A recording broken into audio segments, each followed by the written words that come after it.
దినమున నేను నిన్ను విడిపించేదను, నీవు భయపడు, మనుషుల చేతికి నీవు అప్పగింపబడు అని యెహోవా సెలవిచ్చుచున్నాడు. నీవు నన్ను నమ్ముకొంటివి గనక. ఈ రాజు దగ్గర ఉన్నటువంటి సేనాధిపతి కూడా ఎవరిని నమ్ముకున్నాడండి? దేవుణ్ణి నమ్ముకున్నాడు. అర్థమవుతుందా?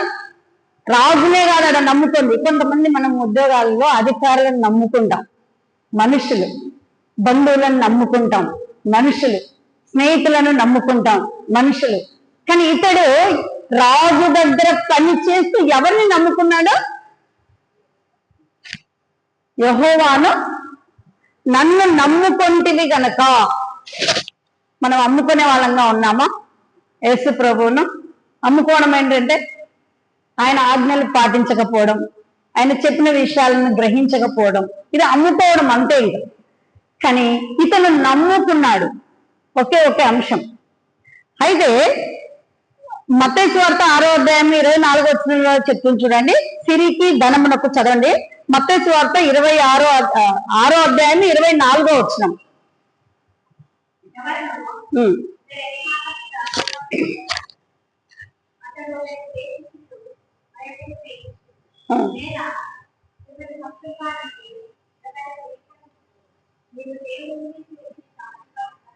దేవుని స్తోత్రము.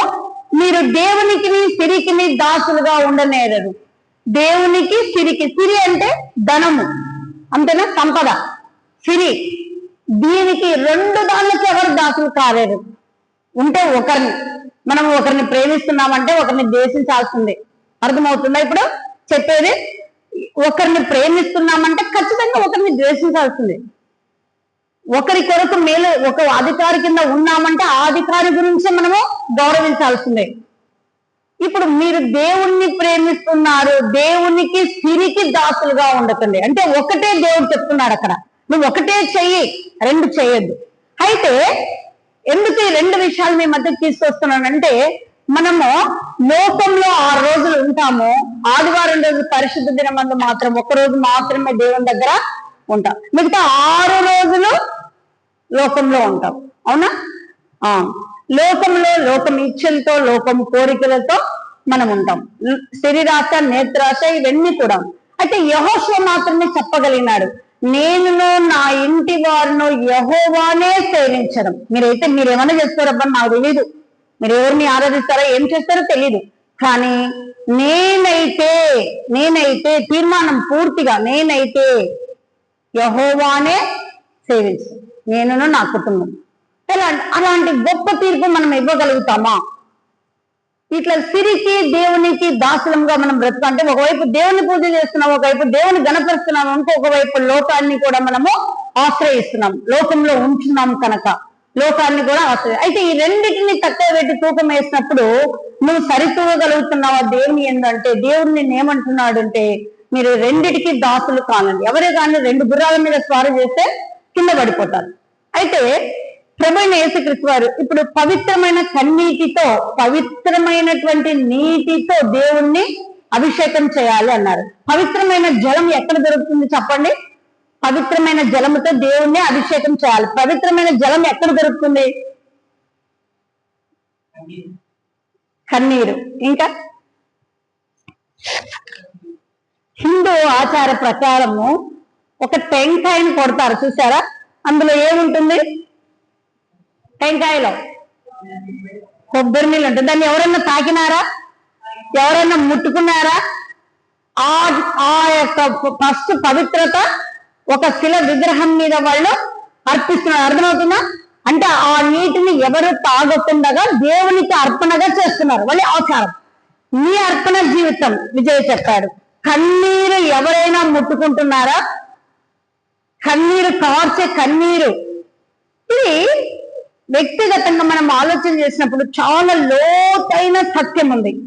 అలాంటి యథార్థమైన నీటితోనే దేవుణ్ణి తాకు, అభిషేకించు. ఆ కన్నీరే నీ శరీరంలో ఉన్న కన్నీరు ఎవరు ముట్టుకోలేంది, ఎవరు తాకలేంది, ఎవరు తాగలేంది. అపవిత్రమైనది కాదు జలం. అది ఆలోచించే నిర్విరాణంగా నీ కన్నీరు దారలుగా దేవుని సన్నిధిలో కుమ్మరించినప్పుడు అది పవిత్రమైన కన్నీరుగా, పవిత్రమైన జలముగా దేవుడు నిన్ను చూస్తున్నాడు. అదే ఏమి తెలియని మనుషులకు కూడా తెలియదు. వాళ్ళకి ఏం తెలియదు అంటే ఏమి అర్పించాలి, ఏదో అర్పిస్తున్నాం, కానీ అర్పిస్తున్న ఆ అర్పణలో ఉన్న నీరు ఏంటిది? దేవుని దగ్గరనే ఎందుకు కొడుతున్నారు? ఆ శిల్పం దగ్గర ఎందుకు కొడుతున్నారు? అది పవిత్రమైన జలం. ఏ రూపాల్లో చూసినా, ఏ విధంగా చేసినాను, ఏ విధంగా చూసుకున్నాను కూడా బైబిల్ సత్యమే అక్కడ ఉంటుంది. అది ప్రియులారా, ప్రియ సహోదరుడా, ఇతను ఒక రాజుకు సేనాధిపతిగా పనిచేస్తున్నాడు. ప్లస్ బందీ గృహంలో ఉన్న బంధింపబడినటువంటి ఇర్మియా గురించి కూడా ఇతనికి ఉంది. అయితే ఇతను దేవుణ్ణి నమ్ముకున్నాడు. ఫస్ట్ ఆఫ్ ఆల్ ఒక రాజు కింద బ్రతుకుతూ జీవిస్తూ చేస్తూ అతను దేవుణ్ణి నమ్ముకున్నాడు. అంటే అతన్ని నమ్మినట్లుగా వాళ్ళ రాజు కూడా దేవుణ్ణి నమ్మలేదని సత్యం. మనము నమ్ముతామో అమ్ముతామో తెలియదు, కానీ మనం అన్నిట్లో సహవాసం చేస్తాం. ప్రత్యేకింపబడినటువంటి వారంగా మనం ఉండాలి. సహవాసం అనేది, సంఘం అనేది పవిత్రమైనటువంటి సంఘము. దేవుడు తన బిడ్డల ద్వారా పూర్తి చేయనది అది సంఘం. అంటే సేవకులు ఏదైతే మీకు బోధిస్తున్నారో, విశదపరుస్తున్నారో, బైబిల్లో ఉన్న సత్యాన్ని మాత్రమే విశదపరుస్తారు. వాళ్ళు బోధించేది వారుగా ఉంటారు, సేవకుడుగా ఉంటాడు. దేవుని సేవకుడు అని అంటే దేవుని సేవించేవాడని అర్థం. దేవుని సేవకుడు అంటే ఎవరు? దేవుని సేవించేవాడు. ఆ సేవించేటప్పుడు యథార్థమైన భక్తి కలిగిన వారమై, విధేయత కలిగిన వారమై మనం దేవుణ్ణి ఆరాధించే వాళ్ళంగా, సేవించే వాళ్ళంగా ఉండాలి. కాబట్టి ఇప్పుడు మత్తయిలో సిరికిని ధనమునకును మీరు దాసులుగా ఉండనేరు అంటే ఎవరే కానీ 2 దానులకు దాసులుగా ఉండనేరాడు. అయితే ఈ ఎబ్బీమేలెకు ఏం చేశాడు అని అంటే, ఆయన దేవుడిని నమ్ముకున్నాడు, అంతే. నమ్మినాడు పూర్తిగా. ప్రభువైన యేసుక్రీస్తు వారిని నమ్ముకున్నాడు. మనం మన జీవితంలో నమ్ముకున్నామా అని అంటే చాలా వరకు చిన్న చిన్న విషయాల్లో మనము తప్పిపోయే వారంగా, జారిపోయే వారంగా. అంటే ఉదాహరణ ఎన్నో చెప్పాల్సి వస్తుంది. ఉదాహరణలు, కూతురేమో హోసన్న, కొడుకేమో ఎలియఫ్, భర్త ఏమో ఎస్పీజీ. ఇలా ఎన్ని గుర్రాలు ఒకసారి ఆలోచన చేయండి. ఎప్పుడో చోట కింద పడతాం.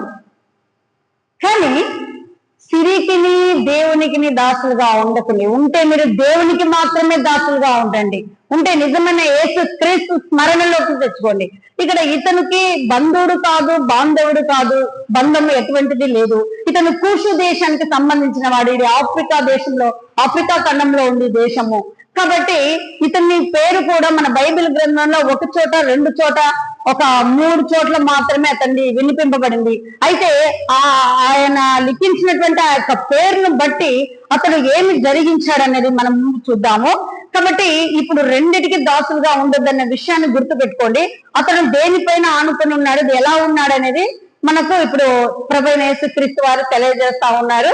అయితే ఒక రాజుకు సంరక్షణ సేనాధిపతిగా మాత్రం ఉన్నాడు. అప్పుడు రాజు ఏమి చెప్పినా అవి చేయాల్సిందే. రాజు ఏమి ఆజ్ఞ జారీ చేసినా వాటిని చేయాల్సిందే. వాటిని నిర్వర్తించకుండా ఉంటే వెంటనే సీట్లో నుంచి తీసేస్తారు, పోస్టులో నుంచి తీసేస్తారు. అయితే ఆ రాజు దగ్గర ప్రతి చిన్న విషయానికి నమ్మకంగా ఉంటూ దేవుణ్ణి నమ్ముకున్నాడు. ఆ రాజు అయితే దేవుణ్ణి నమ్ముకోలేదు, కానీ ఇతను మాత్రం దేవుణ్ణి నమ్ముకున్నవాడుగా ఉంటున్నాడు. అయితే నువ్వు దేవుణ్ణి ప్రేమించినప్పుడు, మనము దేవుణ్ణి ప్రేమించినప్పుడు ఆస్తికర్తలుగా చేస్తానన్నాడు. ఇది ఎంతమంది విని నమ్ముతున్నారు? ఆయనను ప్రేమించిన వారిని ఆస్తికి కర్తలుగా చేస్తాను ఈ లోకంలో అంటున్నాడు. కానీ మనం ఎంతమందిని ఆయనను ప్రేమించేవారుగా ఉంటున్నాం? ఇప్పుడు దుఃఖ దినాలు మొదలైనవి, ఉపవాసం ఉంటారు, కానీ కన్నీరు కార్చలేని కనులేలా కదా. ఈ యొక్క దినాలలో మనం ఎదుటి వారికి కనపరుచుకునే లాగా మనము ఉండకూడదు. ఎందుకు? ప్రభువైన యేసుక్రీస్తు వారు 40 రోజులు, మోషే 40 రోజులు, ఏలియా 40 రోజులు. ఈ యొక్క 40 అంశానికి కూడా ఒక ప్రతిపదార్థం అనేది పొదిగింపబడింది, దాచబడింది. కాబట్టి మీరుంటున్నటువంటి ఈ లిస్టులో కూడా నువ్వేం చేస్తున్నావు ఈ 40 రోజులు అంటే, నీవు నిర్విరానంగా దేవుని అందే గడపాలి, దేవునితోనే జీవించాలి. నీ ఉద్యోగం చేయొచ్చు, ఏ స్థలాలైనా నువ్వు వెళ్ళొచ్చు, పోవచ్చు, కానీ నీ ఆత్మ మాత్రము ఎవరి యందు ఉండాలి? దేవుని యందు మాత్రమే నీ ఆత్మ నడిపింపబడాలి. ఇది దేవుడు కోరుకుంటున్నాడు. దేవునికి ఇష్టమైనది. నా ప్రేమ కుమారి, నా ప్రియ కుమార్తె, నువ్వు నన్ను ప్రేమిస్తున్నావు కనుక నిన్ను ఆస్తికి కర్తగా చేస్తాను. చూడండి, దేవుడు ఇచ్చిన ప్రతి మాటను మన పట్ల నెరవేర్చేవాడుగా ఉంటున్నాడు. అయితే మనం ఈ లోకంలో ఉన్నటువంటి క్రైస్తవులు ఎలా ఉన్నారంటే భూమి మీద నుంచి ఆకాశంలో ఉన్న దేవుడిని అందుకోవాలని చూస్తారు. వాళ్ళు నిలబడిన స్థలంలో నుంచి దేవుడు అందేలాగా ప్రయత్నం చేస్తారు. మేము క్రైస్తవులమే కదా. అంటే మానవుడు ఎలాంటికి దిగజారిపోయినాడు అని అంటే, ఒక లీడర్ గా, ఒక క్రైస్తవత్వం అంటే లీడర్ క్వాలిటీస్ ఉంటాయి. అంటే ఎదుటి వాళ్ళకు బోధించేది, బోధించిన దాన్ని పాటించేది, అదనమాట. అయితే ఈ లీడరు ల్యాడర్ గా ఉండాలి. ల్యాడర్ అంటే నిచ్చెన. లీడర్ ఏ విధంగా ఉండాలి? క్రైస్తవుడు అనేవాడు ఏ విధంగా ఉండాలి? నిచ్చెనలా ఉండాలి. నిచ్చెన అంటే ఈ లోకం నుంచి, భూమి మీద నుంచి వేసే నిచ్చెన ఆకాశం వరకు వేసినటువంటి నిచ్చెన లాగా ఉండాలి. ఉత్త లీడర్ గా అంత కొన్ని పై మెరుగులతో ఉండకూడదు. క్లాస్ లీడర్ గా పెడతారు కదా, ఆ లీడర్ కింద ఉండాలి ఆ పిల్లలు అన్నట్లు. తర్వాత ఒక గుంపుగా చేస్తారు కదా. ఒక క్రైస్తవుడు ఏం చేశారంటే, నేను కూడా వాట్సాప్ గ్రూప్ లో జాయిన్ అవుతానని జాయిన్ అయినాడు. అయితే ఈ క్రైస్తవుడు ప్రతిరోజు ఉదయకాలం వాక్యాన్ని పెడుతున్నాడు. పెడుతుంటే ఆ గ్రూప్ లో ఉన్న వాళ్ళంతా ఏం చేశారు, అయ్యో ఇదేదో క్రైస్తవుడు మత మార్పిడి, మత బోధ ఇది ఎలా చేస్తున్నాడు, వీళ్ళు తొలగించేసేయండి అని తీసేశారు. బ్రదర్ నన్ను ఇట్లా వాట్సాప్ గ్రూప్ లో తొలగించేస్తారు అంటే అందులో ముందా ఏం జరగకూడదు, ముత్తెళ్ళు వేయకూడదు. కాబట్టి అట్లా వెంటనే నాయకత్వానికి నువ్వు అడుగులు వేయకూడదు. ఒక లీడర్ క్వాలిటీస్ ఉన్నటువంటి వ్యక్తిని ఎదుటి వారికి చెప్పే విషయం యథార్థంగా, విధేయతగా, తను తాను తగ్గించుకొని చెప్పినప్పుడు ప్రభువైన యేసు క్రీస్తు వారిని మనం ఎందుకు దృష్టిస్తున్నామనంటే, ఆయనలో ఉన్నటువంటి క్వాలిటీస్ చాలా విలువైనవి, వర్ణించలేనివి, వివరించలేనివి. కాబట్టి ఆయన క్వాలిటీస్ మనం అనుకొనడానికి కూడా తగిన వారము కాదు. అయితే ప్రభువును మనం ఎందుకు ఈ యొక్క దినాలలో అంతగా సమీపించడానికి దేవుడు మనకు సహాయం చేస్తున్నాడంటే, ఆయన ఒక ఉన్నత స్థానంలో నిన్ను పెట్టాలని ఇష్టపడుతున్నాడు. అందుకనే ఉన్నత మెట్టులోకి నిన్ను తీసుకోవాలని దేవుడు ఇష్టపడుతున్నాడు. నువ్వు శ్రమపడు, కృంగు, కృషించు, అవమానం పొందు. అంటే అవమానం అంటే సమాజంలో దండలేస్తారు. అక్క మా స్టేజ్ మీదకి పిలిచింది ఓసన్నలు వచ్చి అసలు ఎర్రపుల దండలు వేసిరక్క, దండలు వేస్తారు, నిందలు మోపుతారు. దండలు వేయడం ఈజీ, తీసుకొచ్చి దండలు వేస్తాం కదా. ఆ వ్యక్తికి దండ వేయడం ఈజీ కానీ నిందలు కూడా మోపుతారు. కాబట్టి అది మనం గుర్తించాలా. దండ వేయించుకోవడం కాదు కానీ, ఈ లోక ఆధిక్యాల కొరకు ప్రయాసపడడం కాదు కానీ, దేవుని యొక్క ప్రాధాన్యత నీ పైన ఎంత ఉంది, దేవుడు నీ పైన చూపిస్తున్న ప్రేమ ఎలాంటిది, ఎంత విలువైనది. అయితే నువ్వు ఆ దండకే అమ్మడబోతున్నావా, లేకపోతే ఆ లోకంలో మనుషులకే అమ్మడబోతున్నావా? ఒకసారి ఆలోచన. రెండిటికి దాసులుగా ఉండకూడదు. అంటే ఇటు లోకాస్తుల అధికారుల దగ్గర ఒకటి, ప్రభువైన యేసుక్రీస్తు పాదముల దగ్గర ఒకటి, అలా రెండిటికి మనం దాసులుగా ఉండలేదు. ఏదే కానీ ఒకటే దేవుడు చెప్పాడు, నన్ను స్మరించు వారిని, నన్ను స్తుతించు వారిని, నన్ను గణపరచు వారిని నేను గణపరుస్తానంటాడు ప్రభు. ఆయన మనం ఎంతగా గణపరుస్తామో, ఆయనకు ఎంతగా సమీపంగా వెళ్తామో ప్రభు మనల్ని అంతగా ఆదరించి వాడై ఉన్నాడు. కాబట్టి ప్రభువైన యేసుక్రీస్తు వారు ఉదయకాలము యజ్ఞేయును ఎందుకు మన మధ్య తీసుకొచ్చాడంటే, ఇతను తక్కువ చరిత్రనే ఇతను ఉండేది బైబిల్లో, కానీ ఎక్కువ విలువైనది చేశాడు. అది మనం గ్రహించాల్సింది. మనం జీవితంలో జీవిస్తున్నాము, చాలా స్వల్ప జీవితమే. అయితే ప్రభువునందు మనము విలువైనది మనము పాటించే వారిగా మనల్ని ప్రభు సిద్ధపరుస్తున్నారు. ఉదయకాలము ఈ యొక్క యజ్ఞేయులకే కాదు, నీవు నేను కూడా ప్రభుని సేవించే సేనాది గుంపులో మనం కూడా, స్తుతించే గుంపులో మనము కూడా ఉన్నాం. ఆయనను ఆరాధిస్తున్నాం. ఎందుకొరకు ఆరాధిస్తున్నాం? ఏం వజ్రాల కొరక, వైడూర్యాల కొరక కాదు. ఆయనను ఆరాధిస్తున్నది దేని కొరకు? ఆయనకు ఆరాధనకు పాత్రుడు కనుక నువ్వు ఆరాధిస్తున్నావు, ఆయనకు స్తుతులకు పాత్రుడు కనుక ఆయనను స్తుతిస్తున్నావు, ఆయనను గణపరుస్తున్నావు.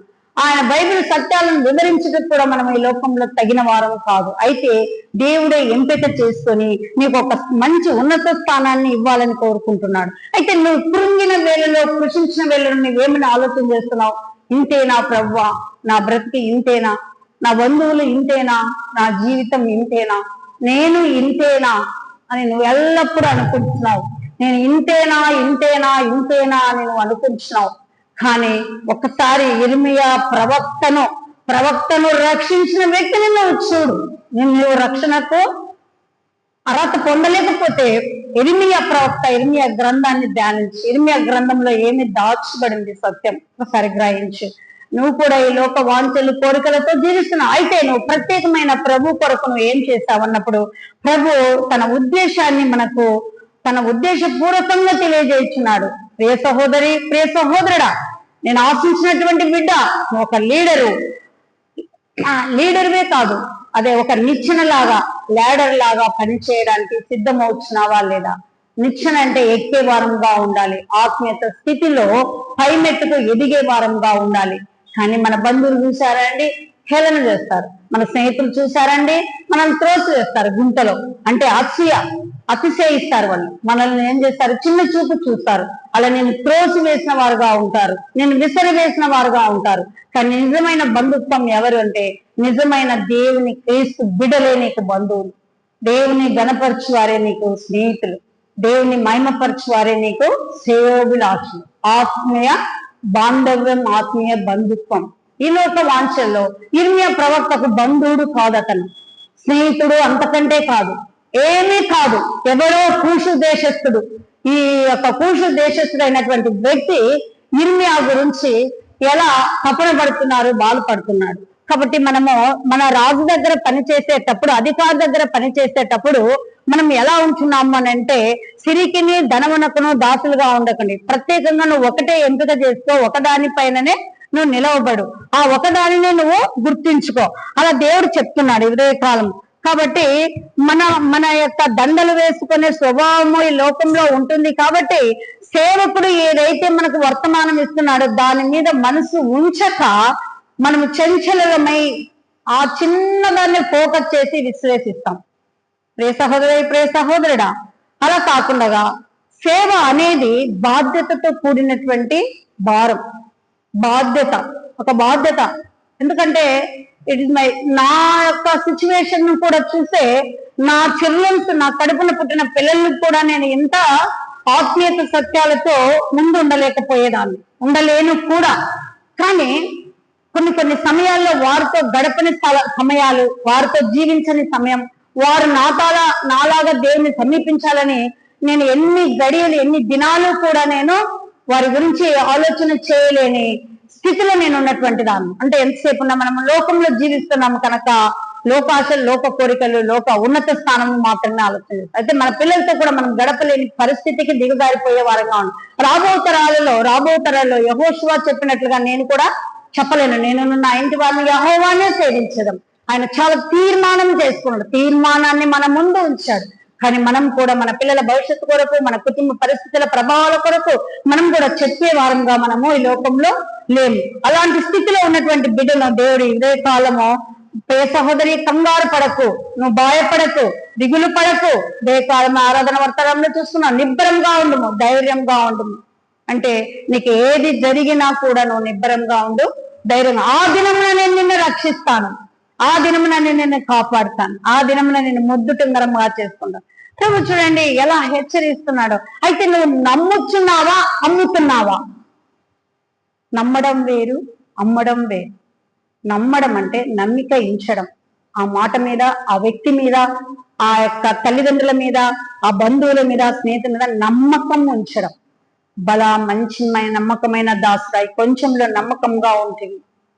చూడండి, మంచి నమ్మకమైన దాసురాలై కొంచెంలో నమ్మకంగా ఉంటుంది. కాబట్టి దేవుని చేత చెప్పించుకునే వారంగా మనము ఉండాలి. అయితే మనం ఎలాగా ప్రవర్తిస్తున్నామంటే చాలా ఆపోజిట్ గా మనం వెళ్తున్నాం. అప్పుడు దేవుడు మనల్ని ఆస్తికర్తలుగా ఎలా చేస్తాడు? దేవుడు తన ప్రేమలో మనల్ని ఎలా ముద్దుతుంగరంగా ముద్రిస్తాడు? దేవుడు తన సత్యాలను మన నోటి ద్వారా ఇతరులకు ఎలా తెలియజేస్తాడు? తన సత్యవంతుడు గనక, సత్యమందు మీరు ముద్రింపబడితే తన సత్యముల ఇతరులకు మనము పంచగలుగుతాం.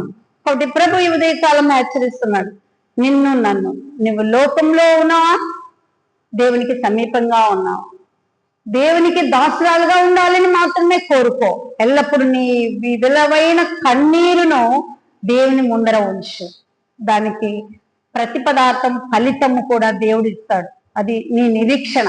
మనం నిరీక్షణతో కూడిన జీవితంలో ఉంటున్నాం. కాబట్టి ప్రియ సహోదరి, ప్రియ సహోదర, దేవుడు ఈ యొక్క ఎబెద్మేలేకు, ఒకసారి అందరూ చెప్పండి, ఎబెద్మేలేకు. ఈయన చరిత్ర నేను చాలా తక్కువగా చదివాను. ఎబెద్మే అని అంటే సేవకుడు అని, మేలేకు అంటే రాజు అని. ఈ యొక్క రాజు కింద సేవకుడుగా పనిచేస్తున్నాడు. ఇతను చాలా నమ్మకంగా దేవుని నమ్మినాడు గనక అతను దేవుని మీద నమ్మకం ఉంచాడు. మరి నువ్వు ఎవరి మీద నమ్మకం ఉంచుతున్నావు? కాబట్టి ప్రియ సహోదరుడి, నీవైతే దేవుని మీద నమ్మకం ఉంచేవాడుగా. దావీదు చెప్పాడు, నేనైతే నీ మీద నమ్మకము, దావీదు మాత్రం చెప్పగలిగాడు, నీ మీద నమ్మకం ఉంచాను ప్రభువా. నువ్వెలా చెప్పగలుగుతున్నావు? అయితే ఈ సిద్కియా రాజు దేవుని మీద నమ్మకం లేదు. తన దగ్గర ఉన్నటువంటి వారిని గద్దించి పనులు చేయించుకోవడానికి వారే ఇర్మియాను ప్రవక్తను బందిశాలలో బంధించాడు. అయితే ఈ యొక్క సిద్కియా రాజు ఎలాంటి వాడు అని అంటే, దేవుడు రాబో ఉగ్రతకు పాత్రుడైనటువంటి వాడు. సిద్కియా రాజు దేవుని నమ్ముకోలేడు, అమ్ముకునేవాడుగా ఉన్నాడు. తన కళ్ళ ఎదురుగానే తన పిల్లలను చంపించు నెబుకద్నెజరు తన కళ్ళ ఎదురుగానే తన పిల్లలను సంహరించినట్లు కూడా తన సంహరింపబడినట్లుగా ఉన్నాడు ఈ సిద్కియా. కానీ అలాంటి సంరక్షణ నీడలో ఉన్నాడు ఎబ్నేలకు. ఇతను తన జీవితంలో అతని దగ్గరనే సేవకుడుగా ఉండి ఏమి గ్రహించాడు? మనం కూడా ఈ లోకంలో అందరి దగ్గర ఉండి మనం ఏమి గ్రహిస్తున్నాము అంటే, మనం ఏమి గ్రహించలేకపోతున్నాం. ఆ రాజు ఎలాంటి వాడో తెలుసుకోలేకపోతున్నాము, మన ప్రవర్తన మనం సరి చేసుకోలేకపోతున్నాం. కానీ ఇతను సరి చేసుకున్నవాడుగా, సవరించుకున్నవాడుగా, ఎవరికి హాని కలిగించకుండా. అందుకే ప్రభువును నమ్ముకొంటివి కనుక ఆ దినమందు, ఈ దినమందు నేను నిన్ను కాపాడి రక్షిస్తాను. నిన్ను ప్రియ సోదరి, ప్రియ సోదరుడా, నిన్ను నన్ను కాపాడి రక్షించడానికి దేవుడు ఇష్టపడుతున్నాడు. అయితే ఈ మత్తయి 6:24 మనం దేవుడు చెప్పినట్లుగా సిరికిని దానికి దాసులుగా ఉండక దేవునికి మాత్రమే మనం దాసులమని గుర్తెరిగినప్పుడు ప్రభువైన యేసు వారు నిన్ను మాత్రమే గుర్తించుకునే దశలో నువ్వు ఉంటావు. ఆయన కంచులకు ఎదిగేదానిగా ఉంటావు. ఎందుకంటే ఈ లోకం ఎలాంటిదంటే, ఇర్మియా గ్రంథాన్ని మీరు మాత్రమే చెప్తున్నానండి, చాలా ఇంపార్టెంట్ అయినటువంటి గ్రంథం అండి, చాలా విలువైన గ్రంథం అండి, చాలా మంచి మెసేజ్ ఇచ్చే గ్రంథాలండి 52 అధ్యాయాలు. ఈ 52 అధ్యాయాలను ధ్యానించండి, అందులో ఉన్న సత్యాన్ని మీరు గ్రహించండి. ఎందుకంటే ప్రభు దర్శనాల ద్వారా ఎలాంటి మాటలు పలికించాడనంటే, ఇర్మియా విలపిస్తూ రాసిన గ్రంథాలండి. ఆయన నీ కొరకు నా కొరకు విలపించాడు. కానీ మనం ఎవరి కొరకు విలపించే వారంగా ఉంటున్నాం అనేది ప్రభు ఈ రోజు ఉదయకాలం మనకు తెలియజేస్తున్నాడు. ప్రియ సహోదరి, ప్రియ సహోదరుడా, అలాగే ఇర్మియా 38:9 చూడండి. 38:9 చాలా త్వరగా ముగిస్తాను.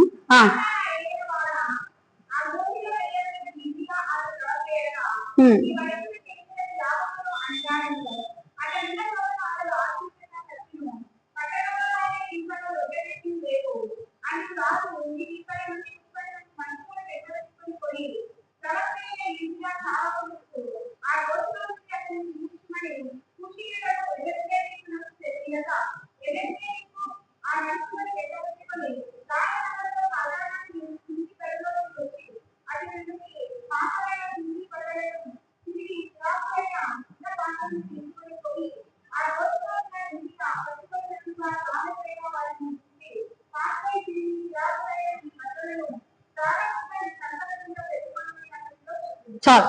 ప్రియ సోదరి, ప్రియ సోదరి, 9వ వచనం, ఈ రాజు నా ఏలినవాడ ఆ గోతిలో వేయబడిన ఇర్మియాను ప్రవక్త ఎడల ఈ మనుషులు చేసినది యావత్తు అన్యాయం. అది అండర్లైన్ చేసుకోండి. ఇర్మియా పట్ల చేసినది యావత్తు ఏదైతే చేశారో అంత కూడా అన్యాయమే.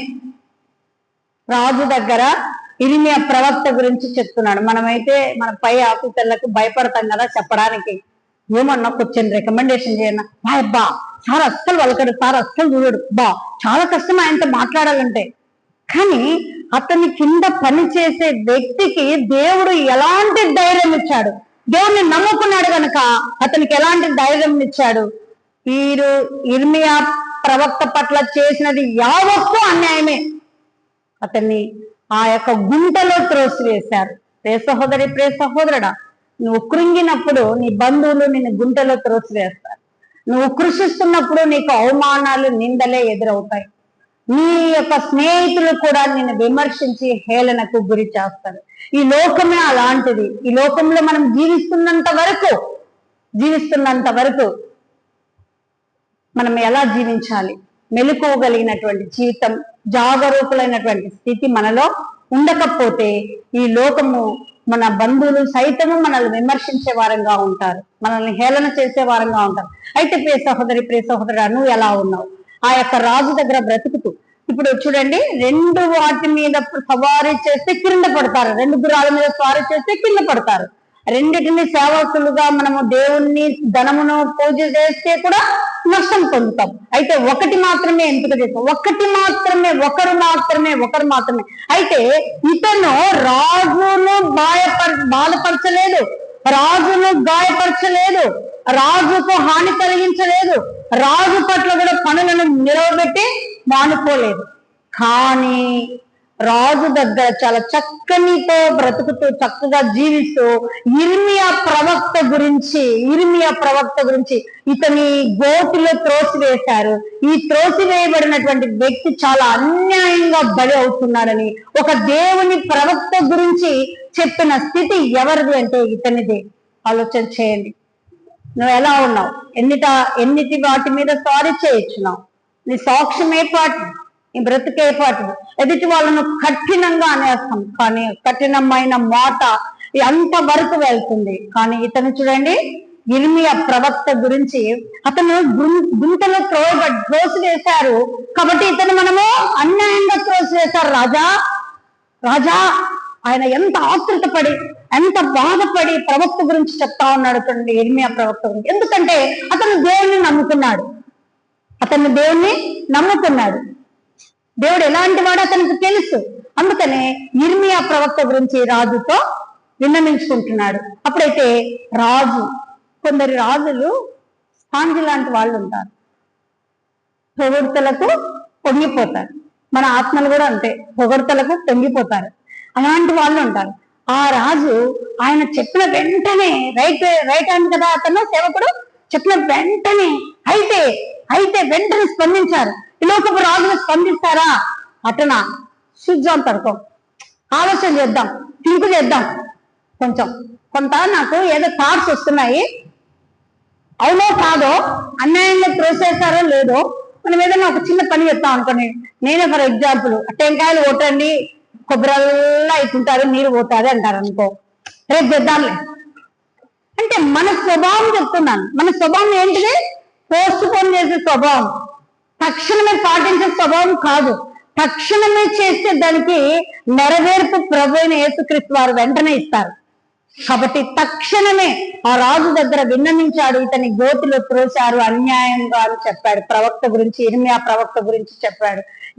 నేను ఇలాంటి ప్రవక్తల గురించి మనం జ్ఞాపకం ఉంచుకుంటున్నామా? అసలు మనకు బోధించే బోధకుల గురించి కూడా మనం జ్ఞాపకం ఉంచుకుంటున్నామా?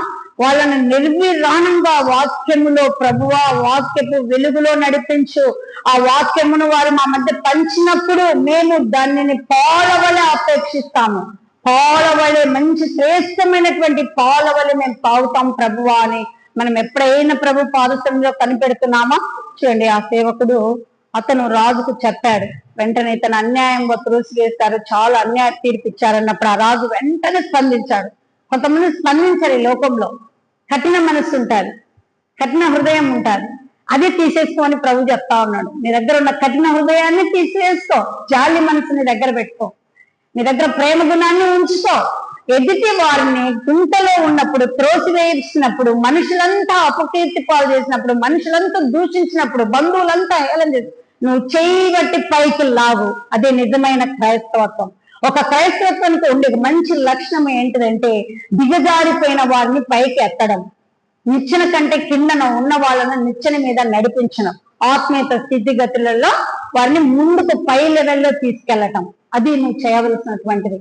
కానీ మాటల ద్వారా, తలంపుల ద్వారా, చూపుల ద్వారా మనం ఎదుటి వారిని గాయపరచడం కానీ, హానికరమైనటువంటి జీవితం జీవించడం కానీ చాలా ఎన్నో అంటారు. తాగుడు అది హానికరమైనది కదా అంటారు, కానీ దాన్నే సేవిస్తారు.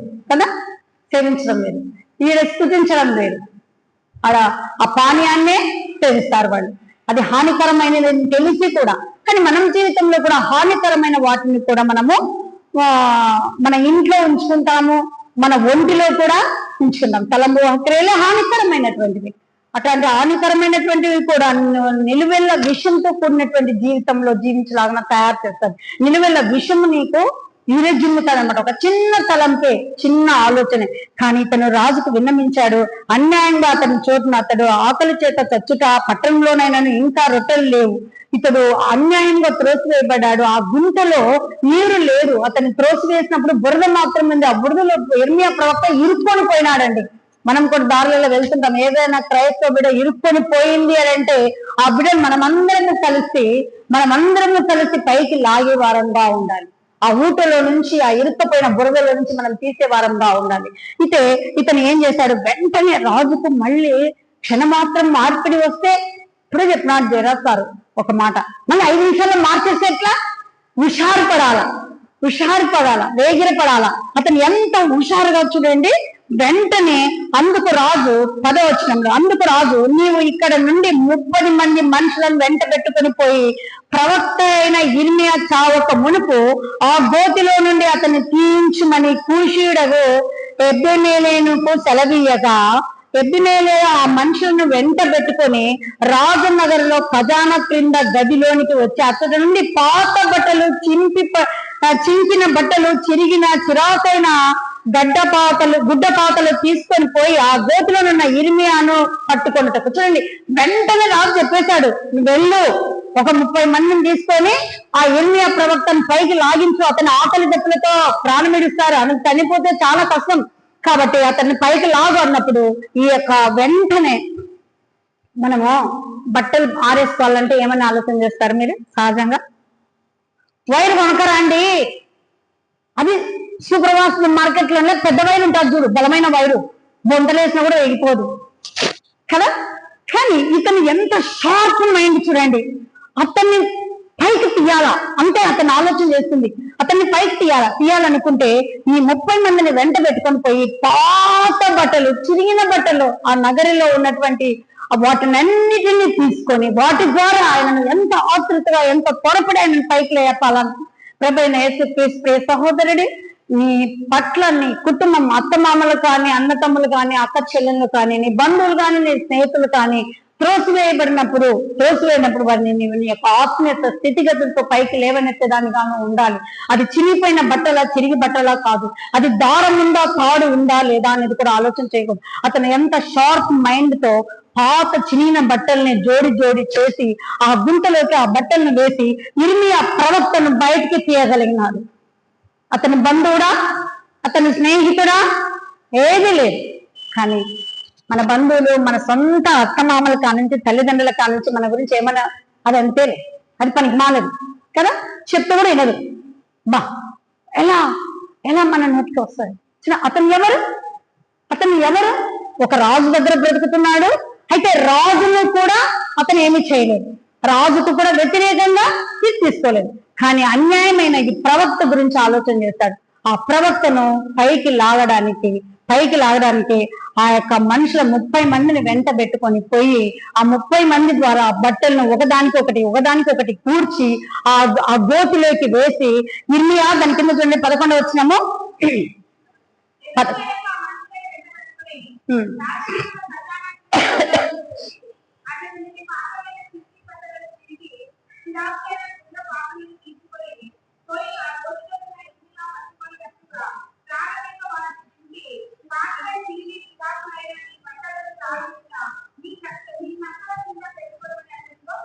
ఇర్మియా ప్రవక్తకు మళ్ళీ పైనుంచి సూచిస్తున్నారు. ఈ చినిగిపోయిన బట్టలు ఇప్పుడు తాడు వేస్తే అది ఎలా ఉంటుంది, కోసుకుపోయినట్లుగా ఉంటుంది కదా. ఈ చినిగిపోయిన బట్టలను సంకల కింద వేసుకో, మేము తాడును పైకి లాగుతాము. చూడండి, ఒక వ్యక్తికి హాని కలగకుండా ఒక వ్యక్తిని రక్షించడానికి తపన పడిన జీవితం మనకు ఉందా? అదే దాని గురించి ఎందుకు చెప్తావు లెక్క ఇన్స్పెక్ట్. నేనేమంటే దేవుని నమ్ముకున్నప్పటి నుంచి వాళ్ళకెళ్ళి చూడడం, అబ్బా ఏంది నమ్ముకున్నావు? అమ్ముకుంటున్నావు, ప్రభువును అమ్ముకుంటున్నావు. ఏది నమ్ముతుంది? లేదు. ప్రియ సహోదరి, ప్రియ సహోదరుడా, నీ యొక్క నోటి తీర్పులే ప్రతిఫలాన్ని ఇస్తాయి. నీ కఠినమైన మనసే ఎదుటి వాళ్ళను సహాయకరంగా ఉండదు.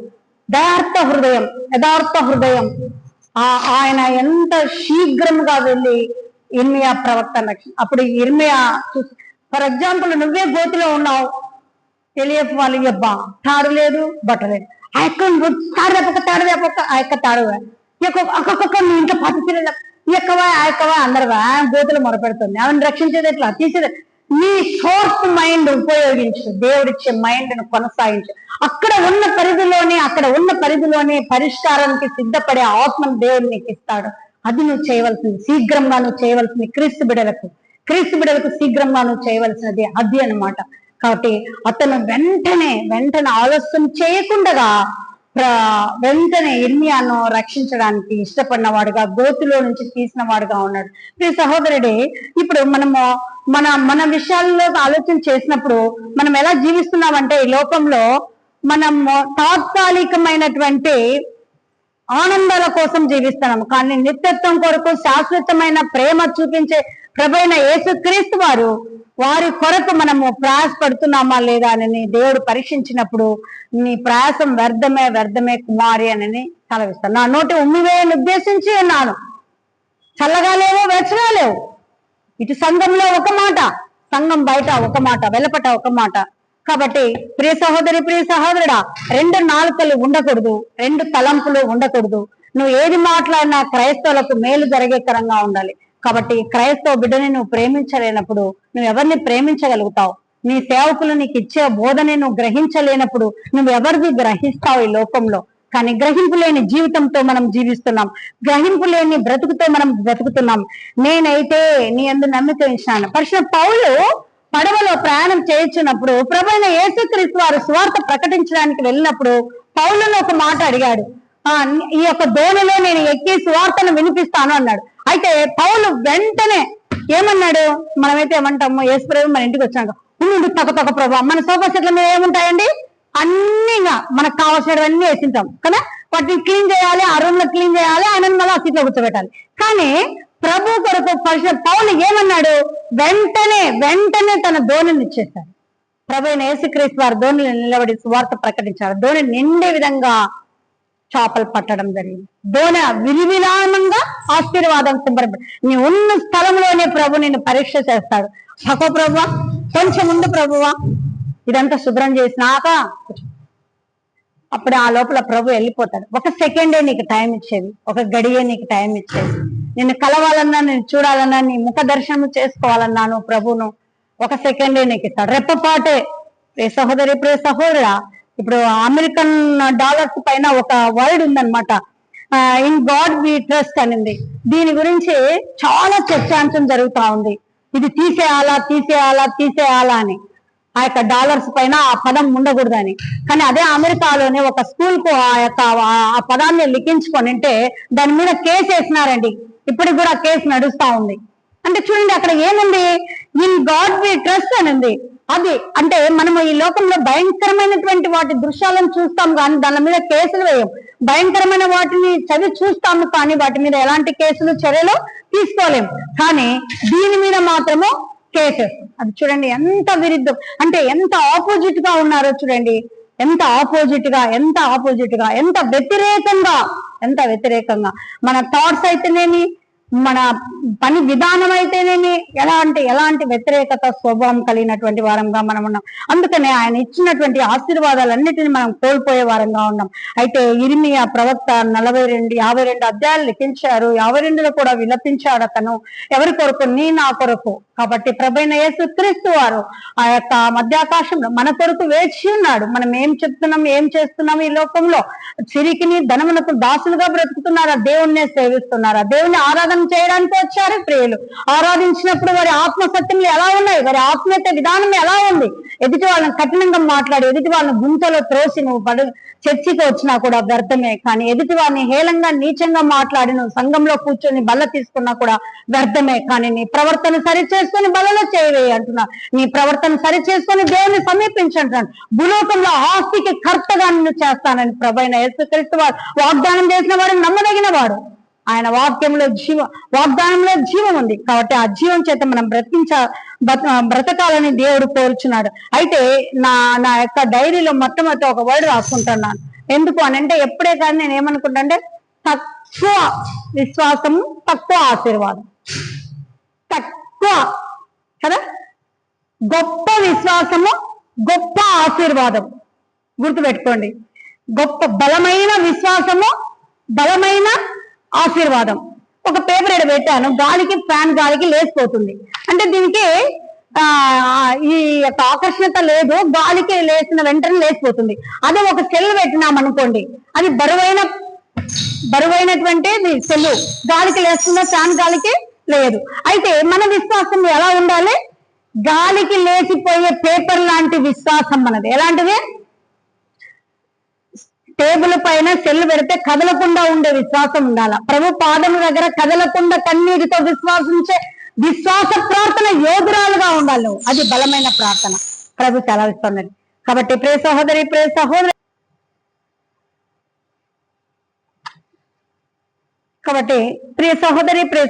ఉదయకాలము పౌలును అడిగినప్పుడు వెంటనే ఆయన ధోనిని ఎలా ఇచ్చాడో మనము కూడా సిద్ధపాటు కలిగి ఉండాలి. మన గృహం అయితేనేమి, మన పరిస్థితి ప్రభావాలు అయితేనేమి.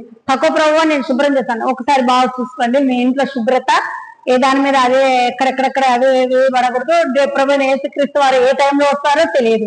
మన భర్త ఇంటికి వచ్చినప్పుడు మాత్రం తిడతాడని అడుస్తాడని ఆయన అడుస్తున్నాడని ఫోన్ కొట్టిన వెంటనే క్లీన్ చేస్తాం. అది కాదు పరిస్థితి. ప్రభు ఎప్పుడు ఏ టైంలో నీ ఇంటికి వస్తాడో, ఏ సమయంలో నేను దర్శిస్తాడో, ఆ సెకండ్ లో ఆ గడియలో నేను లేవనెత్తుతాడు. నేను కాపాడడానికి, నిన్ను విడిపించడానికి, ఈ లోక కట్ల నుంచి నిన్ను తప్పించడానికి ప్రభు ఆశపడుతున్నాడు. ప్రియ సహోదరి, కృంగిన దశలో ఉన్నావా? బంధువులు హేళన చేస్తున్నారన్న దశలో ఉన్నావా? నువ్వు చాతగాని దానివని అనుకుంటున్నావా? ఈ ఉదయకాలము ప్రభు అయిన యేసుక్రీస్తు వారు నీ నుండి ఎంతో ఆశిస్తున్నాడు. నీ నుండి దేవుడు ఎంతో కోరుకుంటున్నాడు. కాబట్టి మన నమ్మకం కూడా చాలా దేవునిపైనే నమ్మకం ఉంచినటువంటి వారంగా ఉండాలి. మన విశ్వాసం అనేది కూడా మచ్చ డాగు ఏది లేకుండా మన విశ్వాస నావల్లో మనం ప్రయాణం చేయాలని దేవుడు ఉదయకాలం మనల్ని హెచ్చరిస్తుంది. నేను విడవను ఎడబాయనని ప్రభు సెలవిస్తున్నాడు. కాబట్టి ప్రియ సహోదరుడు, విలువైనటువంటి నీ కన్నీరును దేవుడు ఇష్టపడుతున్నాడు. ఆయన పాదాలను తడుపుట కొరకు ఆయన పవిత్రమైన జలము అంటున్నాడు. ఆ పవిత్రమైన జలం ఎక్కడ దొరకదు. ఆ జలము ఎక్కడ వెతికినా కూడా ఆ జలం దొరకదని నీకు నాకు తెలుసు. గుర్తెరువు క్రైస్తవుడా. కాబట్టి నిజ క్రైస్తవుడైతే నువ్వు గోతిలో పడిపోయిన యిర్మీయా ప్రవక్తను రక్షించిన ఆ యొక్క ఎబ్బెమెలెకు యొక్క చరిత్రను వింటుండగా నువ్వు కూడా గోతిలో పడిన వారిని లేపడానికి ఇష్టపడు, కానీ దండలు వేసేదానిగా పెట్టొద్దు. దండలేసి దండం పెట్టినారంట, నిందలు వేస్తే కాబట్టి నిందలు కూడా ఎన్నో వస్తాయి. కాబట్టి అవి ఎలాంటి నిందలు? నయోమి చూడండి, తన జీవితంలో మళ్ళీ యెరూషలేముకి మళ్ళీ ఎందుకు ప్రయాణమై రావాల్సి వచ్చింది? నయోమి అంత రిక్తురాలుగా తగ్గించుకుంది, అన్ని అయిపోయినాయి, ఏమీ లేవు. కానీ ఎందుకు గ్రహించింది? దేవుని జ్ఞానంతో బోయోజు సంరక్షణ నీడలో బ్రతకడానికి, ఆ యొక్క దావీదు వంశంలో జీవించడానికి నయోమిని దేవుడు ఎందుకు దృష్టించాడు? నయోమిని దృష్టించిన ఆయన కను దృష్టి నిన్ను దృష్టించదా ఈ లోకంలో? కాబట్టి నువ్వు 2 గుర్రాల మీద స్వారీ చేయొద్దు, 2 నాలుకలతో బ్రతకొద్దు. నీవు జీవిస్తున్న స్నేహమే లోకమే స్నేహమని అనుకోవద్దు. నీ బంధువర్గమే బాంధవ్యం అని అనుకోవద్దు. క్రీస్తునందున్నటువంటి ప్రతి బిడ్డలు కూడా నీ కొరకు కన్నీటితో ప్రార్థన చేస్తారు. వారే నీకు నిజమైన బంధువులు, నిజమైన స్నేహితులు, నిజమైన క్రీస్తు బిడ్డలు వారు. కాబట్టి ఈ విషయాన్ని మనం ముందుంచుకున్నప్పుడు ఈ యొక్క జీవితంలో యిర్మీయా గ్రహించినట్లుగా 3 విషయాలను చేశాడు ఆయన. ఒక రాజు దగ్గర సేనాధిపతిగా బ్రతికాడు. యిర్మీయా పట్ల జాలి మనసు కలిగి ఉన్నాడు. దేవుణ్ణి నమ్ముకున్నాడు. 2వ విషయం, నమ్ముకున్నాడు. మీలాగా నమ్ముకోవడం అంటే ఏంటో నాకు తెలియదు, కానీ ఇప్పుడు కూడా నాకు అర్థం కాదు. నమ్ముకున్నాం. దేన్ని నమ్ముకున్నావు నువ్వు? దేన్ని నమ్ముకున్నావు? బాప్తిసమా? దేన్ని నమ్ముకున్నావు నువ్వు? బైబిల్నా? దేన్ని నమ్ముకున్నావు నువ్వు? ఒకసారి పరీక్షించుకో, ఒకసారి ఆలోచన చేసుకో. కాబట్టి ప్రియ సహోదరుడా, నమ్మకం ఉంచి ప్రభు అయిన యేసుక్రీస్తు వారి మీద. నిన్ను ఆస్తికి కర్తగా చేస్తాడు. మనం ఎన్నెన్నో ఊహిస్తాం. మన సంవత్సరానికల్లా మీరు ఇది వేసి అది వచ్చే అయిపోయి నాకు ఒక 3 లక్షలు వస్తే జీతం, లేకపోతే 5 లక్షలు వచ్చే ఎట్లా కడతాం మనము? నువ్వు లీడర్వేనా? నిచ్చెన నేస్తున్నావు. కానీ అవి నీటి మీద బుడగలాంటివి, నీ తలంపులు, నీ ఆలోచనలు కూడా. కానీ ప్రభు నిన్ను అలా పరామర్శించటం లేదు. ప్రభు కుమారి ఆలోచించిన ఈ రాజు నీ ప్రభు. కుమారుడా అశ్రద్ధ చేయవద్దు. సామెతల గ్రంథాన్ని చాలా చక్కగా దైవ జ్ఞానంతో పాటించు. సిద్ధ మనసు కలిగిండు. మనం క్రైస్తవులైన వారిని, గుంటలో త్రోయబడిన వారిని లేవనెత్తడానికి సిద్ధ మనసు మనము కలిగి ఉండాల. ఒక క్రైస్తవులను హీనంగా నీచంగా మాట్లాడుతున్నారంటే మనం ఇంట్లో గదిలో వాకిలు వేసుకొని మొరపెట్టే వారంగా ఉండాల. ఇలా భిన్నాభిప్రాయాలు అంటే తల్లి ఒక చోట, పిల్ల ఒక చోట, కొడుకు ఒక చోట, కూతురు ఒక చోట, నలుదిశల నుంచి నలువైపుల నుంచి ఉంటారు. కానీ స్టెబిలైజేషన్ అనేది మనకు లేనప్పుడు ఆత్మీయత స్టెబిలైజేషన్ చాలా ఇష్టపడుతున్నారు దేవుడు. నీ విశ్వాసం కదలకుండా స్థిరురాలుగా ఉండు. నా మీద నమ్మకం ఉంచావనుక నేను నిన్ను తప్పిస్తున్నాను. కాబట్టి ప్రభు ఏం చెప్తా ఉన్నాడు ఈ యొక్క 38:9 10-11 నీ మనసు ఎలాంటిదైనా నువ్వు అన్యాయము, అతని పట్ల అన్యాయం జరిగిందని నువ్వు ఎలా చక్కగా ఆలోచన చేసి చెప్పగలిగినావో కింది భాగంలో చదవండి.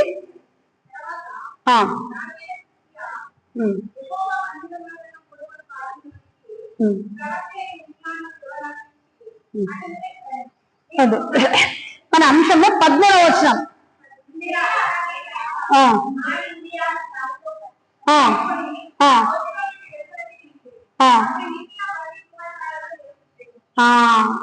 అతన్ని రక్షించినప్పుడు అతన్ని ఎంత సాటిస్ఫై అంటాడు చూడండి. ఇర్మియా ప్రవక్త ఎంత హత్తుకొని ఉంటాడు అతన్ని ఎవడు బంధువుడా స్నేహితుడా కాదని చెప్తున్నా. కానీ నీ బంధువులు ఎవరు, నీ స్నేహితులు ఎవరు ఒకసారి ఆలోచన చేసుకో. చూడండి ఇర్మియా ఎంత ఆనందించుంటాడు. కాబట్టి ఒక ప్రవక్తను గోతిలో నుంచి తీయడానికి ఇష్టపడిన ఆ మనసు ఎక్కడా? నువ్వు దైవికంగా ఉంటూ దేవుని బిడ్డవని చెప్పుకుంటూ దేవుని బిడ్డలనే దూషిస్తున్నా నీ మనసు ఎలాంటిది? నీ కఠినమైన తీర్పులు మాటలు ఎలాంటివి? అతని మనస్సు దేవుని నమ్ముకోండి. అది మనం ఆలోచన చేయాలి. దేవుడు తక్కట్లో చూసినప్పుడు నువ్వు నేను తక్కువదానిగా తూచబడతాం. ప్రభు అయిన యేసు సమక్షమంలో మనం తక్కువగా తూచబడుతుందని ప్రభువే మన పట్ల సాక్ష్యం ఇస్తున్నాడు. కాబట్టి దైవ ప్రవర్తనకు మనము దైవానుకూలకు దైవ చిత్తానికి మనము లోబడి జీవించినట్లయితే నిన్ను కాపాడువాడు కొనొక్కడు ఎడబాయడు. ఆయన ఎందుకు మన పట్ల వాగ్దానం చేస్తున్నాడు? 39:17 చదవండి. ఇర్మియా 39:17.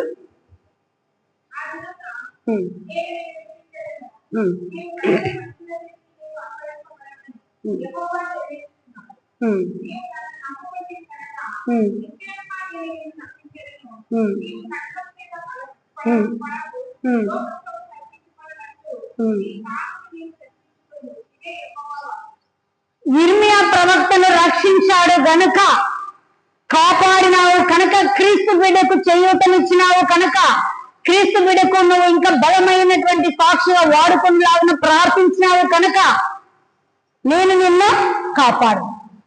ఈ స్థితికి ఆ రాజు మరణమవుతున్నాడు. ఆయన కుటుంబీకులంతా అంతం చేస్తున్నారు. అలాంటి టైంలో ఎవరు పట్టుకుంటారండి? ఫస్ట్ సేనాధిపతినైనా పట్టుకునేది. ఆయన కింద పనిచేస్తాడే కదా, అన్ని విషయాలు చెప్పేది, అన్ని సమాచారం అంతా ఆయనకే కదా తెలుస్తుంది. కానీ అతన్ని దేవుడు రక్షించాడు. ఆ సిద్కియా రాజు నమ్ముకోలేదు దేవుణ్ణి. ఆయన పిల్లలు ఆయన కళ్ళ ముందరనే మరణించారు. నెబుకద్నెజరు హతమార్చాడు. చూడండి, ఆయన కళ్ళ ముందరనే జరిగింది. ఒక రాజు దగ్గర ఉన్నాడు.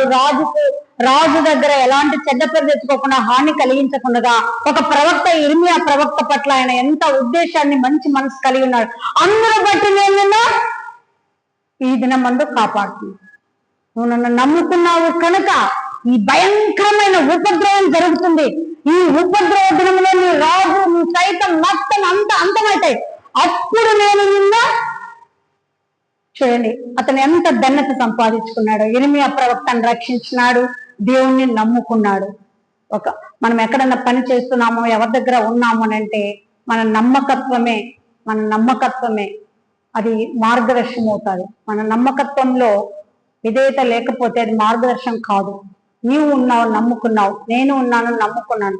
కానీ ఇర్మియా ప్రవక్త లాంటి వారిని ఈ లోకంలో ఎంతో మంది క్రైస్తవులు అనేటువంటి వారిని హింసకు గురి చేస్తున్నారు, అవమానాలకు గురి చేస్తున్నారు, హేళనకు గురి చేస్తున్నారు. అప్పుడు నువ్వు చేయవలసినది ఒక పని, వారి కొరకు మొరపెట్టినప్పుడు దేవుడు ఏం చేస్తాడు? రేపు పొద్దున నీ ఇంటికి ఆపద వచ్చినప్పుడు, ఇదిగో ఆ రోజు నా బిడ్డల కొరకు మొరపెట్టినందువల్ల నేను ఈ దినమంలో కాపాడుతున్నాను.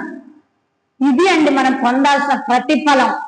నువ్వు ఎన్నిసార్లు ప్రార్థించావన్నది కాదు, ఎన్నిసార్లు ఉపవాసం ఉన్నదన్నది కాదు, నువ్వు ఏం చేస్తున్నావు, ఎన్నిసార్లు మందిరానికి నడిచావన్నది కాదు. నువ్వు క్రైస్తవుల పట్ల, క్రీస్తు బిడ్డ పట్ల, ప్రవక్తల పట్ల, బోధించే వారి సేవకుల పట్ల నువ్వు ఎలాంటి ఉద్దేశం, మంచి ఉద్దేశాన్ని కలిగి ఉన్నావో అదే రాబో దినాల్లో ప్రభువైన యేసు క్రీస్తు వారు నిన్ను రక్షిస్తాడు, నిన్ను కాపాడుతాడు. ఎంత సత్యం అండి. ఇర్మియా ఎంత సంతోషించుతాడు. ఇర్మియా ప్రవక్త ఆ గోతిలో పడవేసినప్పుడు ఇంకా నాకు ఎవరు రారేమో నన్ను తీసివేయడానికి అని అనుకుంటాడు. మనం కూడా ఎక్కువ కష్టాలు వచ్చినప్పుడు నన్ను ఎవరు చూడరేమో, నా బాధను ఎవరు వినరేమో, నాకెవరు సహాయం చేయరేమో అని మనం అనుకుంటాం. లేదు లేదు, క్రీస్తు ఇతన్ని క్రీస్తు దృష్టించి రక్షించినట్లుగా ఆ దినమందు, ఆ శ్రమ దినమందు నేను నిన్ను దక్కించుకోండి. ఆలోచన చేయండి. కాబట్టి శ్రమ కాలంలో, శ్రమ దినాల్లో ఉంటాము. క్రైస్తవుడు అతిశయించవలసింది క్రీస్తునందు అతిశయించాలని ప్రభు చెప్తున్నాడు. కాబట్టి ప్రభు అయిన యేసు క్రీస్తు వారు సిద్కియా రాజు హతమార్చి అంతం చేయబడను, ఆయన సమక్షమ నీడంలో ఉన్నటువంటి ఈ యొక్క యెజ్రెయేలును మాత్రమే రక్షించుకోగలిగినాడు. ఎందుకంటే అతను ఇర్మియా ప్రవక్తను రక్షించాడు కనుక, ఒక ప్రవక్తను దృష్టించాడు కనుక. కాబట్టి ప్రియ సహోదరుడు, ఈ ఉదయకాలం నువ్వు తీసుకోవాల్సిన నిర్ణయం ఏంటిది అని అంటే, ప్రభు అయిన యేసు క్రీస్తునందు నువ్వు జీవించుతున్న బిడ్డవైతే క్రీస్తు బిడ్డల కొరకు ప్రార్థించు, సర్వదా వారి కొరకు కృషి చేయి. కన్నీటి ప్రార్థన దేవుడు ఇష్టపడుతున్నాడు. అది పవిత్రమైన జలం, ఎవరు ముట్టనేది తాకనేది ఆ జలం. కాబట్టి ప్రభు దాన్ని నీకు అనుగ్రహింప చేయటకు ఈ క్రీస్తు అంత దినాల్లో మనం ఉంటున్నాము. క్రైస్తవులైనటువంటి వారు ఏ శిక్షా విధి లేదు. మీరు క్రీస్తునందు క్రీస్తు యేసునందు ఉన్న వారికి ఏ శిక్షా విధి లేదని ప్రభు చెప్తున్నాడు. కాబట్టి క్రీస్తునందు ఉన్న వారికి అతను దేవుని నమ్ముకున్నాడు, ప్రవక్త పట్ల న్యాయం జరిగించాడు. ఒక రాజును కూడా ద్వేషించాడా, ఒక రాజును కూడా దూషించాడా? చూడండి, పళ్ళెత్తి మాట కూడా అనలేదు, కానీ చాలా చక్కగా విన్నమించాడు. రాజా, ఆ యొక్క గోతులు త్రోసివేశారు, చాలా అన్యాయం, అతన్ని మనం రక్షించుదాం, అతన్ని కాపాడుదాం. ఆ రాజు వెంటనే స్పందించాడు. మరుక్షణమే మార్పు చెందుతాం మనం. ఎందుకంటే ఉదయకాలం ఏ తీర్పిస్తామో మధ్యాహ్న కాలం మాట మారింటది, నాలుక మారింటది. ఉదయం చెప్తే కదా చెప్పినానా, ఏమో లేదు, నాకు ఈ మధ్య కాలము జ్ఞాపక శక్తి కోల్పోతున్నా కదా అంటాను. కానీ ఆ టైంకు అతను మళ్ళీ మాట మారుస్తాడేమో అని చెప్పేసి అతను వెంటనే పరిగెత్తి ఇర్మియా ప్రవక్తను రక్షించిన వాడుగా ఉన్నాడు. ఆ యొక్క వెంటనే చేసిన సూచక్రియ, వెంటనే అద్భుత కార్యాన్ని దేవుడు సిద్కియా రాజు మరణం అవుతున్నప్పుడు, వాళ్ళ కుటుంబం అంతమవుతున్నప్పుడు ఇతన్ని మాత్రమే రక్షించాడు. ప్రియ సహోదరుడు, నీవు రక్షణ పొందిన నీవు, దేవునికి ఆరాధన పాత్రాలుగా జీవిస్తున్న నీవు ఆస్తికి కర్తలుగా కావాలనుకుంటున్నావా? దేవుని నిజ రక్షకుడుగా నమ్ముచున్నావా? దేవుని నమ్మిన వెంటనే నీలో ఒక లాంటి విశ్వాసం, ఎలాంటి విశ్వాసము? బలమైన విశ్వాసము బలమైన బహుమానాన్ని తెస్తుంది. నిజమైన విశ్వాసము నిజమైన బహుమానం తీసుకొస్తుంది. కాబట్టి నీ విశ్వాసం ఏ పాటది? ప్రియ సహోదరుడా, కాబట్టి నేను ఇర్మియా గ్రంథాన్ని నేను కూడా చదువుతా ఉంటే గత కొన్ని సంవత్సరాల్లో కూడా ఎలా చదివేదాన్ని అంటే, నేను మీ ఎదురుగా చెప్తున్నాను, వాస్తవంగా అంత మనసు పెట్టి చదివేదాన్ని కాదు, అంత లోతైన సత్యం గ్రహించడానికి నేను వెళ్ళేదాన్ని కాదు. పరిశుద్ధ పౌలు తన దోణిని ప్రభుకి ఎలా ఇచ్చాడో విరివిగా ఆశీర్వాదం ఉంది. అంటే ఆ దోణిలో నిలబడతాను, నేను సువార్త ప్రకటిస్తాను అని అన్నప్పుడు పరిశుద్ధ పౌలు, రా ప్రభువా అన్నాడు.